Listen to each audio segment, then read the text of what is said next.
যুক্তরাষ্ট্র ও চীনের বাণিজ্য যুদ্ধ দিন দিন আরও তীব্রতর হচ্ছে। এরই ধারাবাহিকতায় স্মার্টফোনের ওপর শুল্ক বহাল রাখার হুমকি দেন মার্কিন প্রেসিডেন্ট ডোনাল্ড ট্রাম্প। কিন্তু এর আগে শুল্ক ছাড়ের কথা থাকলে তা বাতিল করেছেন ডোনাল্ড ট্রাম্প। কেন স্মার্টফোনের ওপর শুল্ক ছাড় দেওয়া হয়নি, বিস্তারিত জানাচ্ছেন জান্নাতুল নাহার জেরি।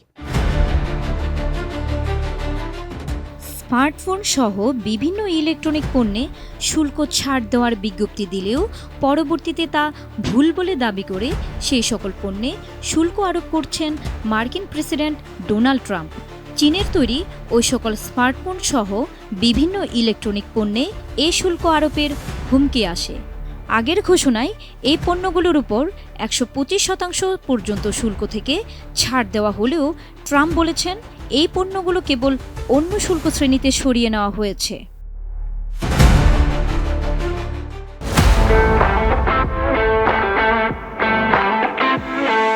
ইউরোপের পুঁজিবাজারে সোমবার কিছুটা স্থিতিশীলতা দেখা গেলেও ট্রাম্প প্রশাসনের পক্ষ থেকে জানানো হয়েছে এসব পণ্যে সেমিকন্ডাক্টর ট্যারিফ এর আওতায় পড়বে। এর বিস্তারিত ঘোষণা শিগগিরই দেওয়া হবে বলে জানানো হয়েছে। শনিবার যুক্তরাষ্ট্রের কাস্টমস এক বিজ্ঞপ্তিতে জানায়, স্মার্টফোন, কম্পিউটার সহ কিছু ইলেকট্রনিক পণ্য চীনের উপর আরোপিত 125% শুল্ক থেকে আপাতত ছাড় পাচ্ছে। কিন্তু রবিবার ট্রাম্প সামাজিক যোগাযোগ মাধ্যমে বলেন এই দাবি ভুল এবং এই পণ্যগুলোকে কেবল একটি নতুন শুল্কের আওতায় আনা হচ্ছে।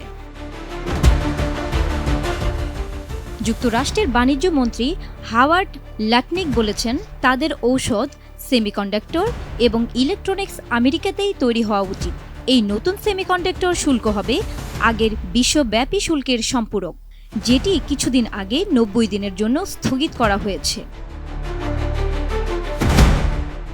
চীনের বাণিজ্য মন্ত্রণালয় যুক্তরাষ্ট্রের সাম্প্রতিক শুল্ক ছাড়কে একটি ছোট পদক্ষেপ বলে মন্তব্য করেছে। বেইজিং বলেছে তারা এই পদক্ষেপের প্রভাব মূল্যায়ন করছে, তবে চীনের পক্ষ থেকে পাল্টা শুল্ক আরোপও অব্যাহত রয়েছে। শুল্ক নীতির কারণে বিশ্ববাজারে ব্যাপক অস্থিরতা তৈরি হয়েছে। সোমবার Sony electronics company Europe, Australia এবং নিউজিল্যান্ডে তাদের প্লেস্টেশন 5 কনসোলের দাম 10% বাড়ানোর ঘোষণা দিয়েছে। তবে যুক্তরাষ্ট্রের দাম না বাড়ানোর সিদ্ধান্ত নিয়েছে প্রতিষ্ঠানটি।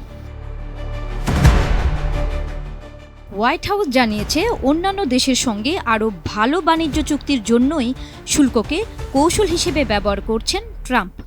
তবে ট্রাম্প প্রশাসনের কর্মকর্তারা জানিয়েছেন এখনই চীনা প্রেসিডেন্ট শি জিনপিংয়ের সঙ্গে ট্রাম্পের বৈঠকের কোনো পরিকল্পনা নেই। এই অবস্থায় যুক্তরাষ্ট্র চীন বাণিজ্য উত্তেজনা আরও বাড়তে পারে বলে ধারণা বিশেষজ্ঞদের। জান্নাতুন নাহার জেরি, এটিএন নিউজ।